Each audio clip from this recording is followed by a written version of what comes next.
নমস্কার বন্ধুরা, রেবার ইউটিউব চ্যানেলে আপনাদের সকলকে স্বাগত।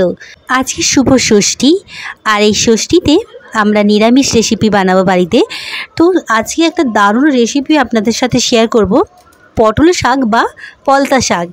পটল শাকটাকে অনেকে পলতা শাক বলে চেনে। তো এই পটল শাকটা আমি ছোট্ট ছোট করে কেটে নিয়েছি। দেখুন বন্ধুরা, খুব ছোট ছোট করে কাটা হয়ে গেছে। এবারে আমি এটাকে খুব ভালো করে ধুয়ে নিচ্ছি।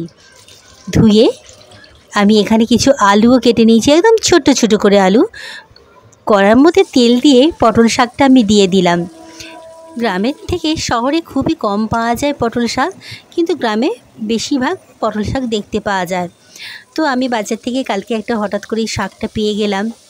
দিয়ে দিলাম স্বাদ অনুযায়ী নুন, আর নুনটা দিয়ে এটাকে আমি কম আঁচ করে ঢাকা দিয়ে দিলাম। দেখুন বন্ধুরা, একদিকটা হয়ে গেছে সেদ্ধ, ভাজাও হয়ে গেছে। আর আমি এটাকে নাড়াচাড়া করে বেশ ভালো করে মচমচে করে ভেজে নিচ্ছি। একদম মচমচে করে ভাজা হয়ে গেছে। এবারে আমি শাকটাকে নামিয়ে নেব। এর আগেও আমি পটল শাকের রেসিপি আপনাদের সাথে শেয়ার করেছি, তবে এটা একদম সম্পূর্ণ নতুন। এইভাবে বানালে এটা দিয়ে এক থালা ভাত আমরা খেয়ে নেব। পটল শাকটা ভাজা হয়ে গেছে।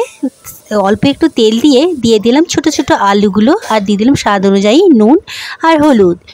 দিয়ে আলুটাও সেম টু সেম এইরকমই লাল লাল করে ভেজে নিচ্ছি। আর এই আলু ভাজাটার সাথে দিয়ে দিলাম দুটো লঙ্কা, কাঁচা লঙ্কা। এদিকে দেখুন বন্ধুরা, আলুটা লাল লাল করে ভাজা হয়েই এসেছে। এবারে পটল শাকটাকে একটু মেখে নিচ্ছি। পটল শাকটা এতই ভাজা হয়েছে যেটাকে এইভাবে মাখানো যাচ্ছে।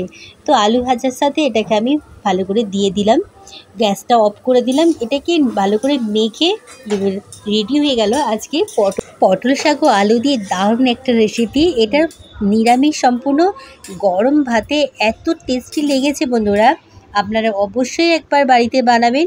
এইভাবে বানালে বাচ্চা থেকে বড় সবাই ভীষণ পছন্দ করবে। আমাদের বাড়িতে বাচ্চার কি বলছে শুনুন, একে এত ভালো লেগেছে। পটল শাকের রেসিপি এত টেস্টি হয় আমি জানতাম না। এটা আপনারা নিশ্চয়ই ট্রাই করবেন ঘরে। আর এটা এত টেস্টি হয়েছে কি বলবো। আপনার বাচ্চারা যদি খাবারে খেতে না পছন্দ করেন, তো এই রেসিপিটা খাওয়াবেন, পুরো চেটে পুটে খাবে।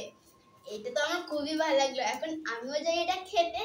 আর আপনারা লাইক সাবস্ক্রাইব করুন আর রেসিপিটা বানাবেন। আর কেমন লাগলো নিশ্চয়ই জানাবেন। এখনের জন্য নমস্কার, টাটা।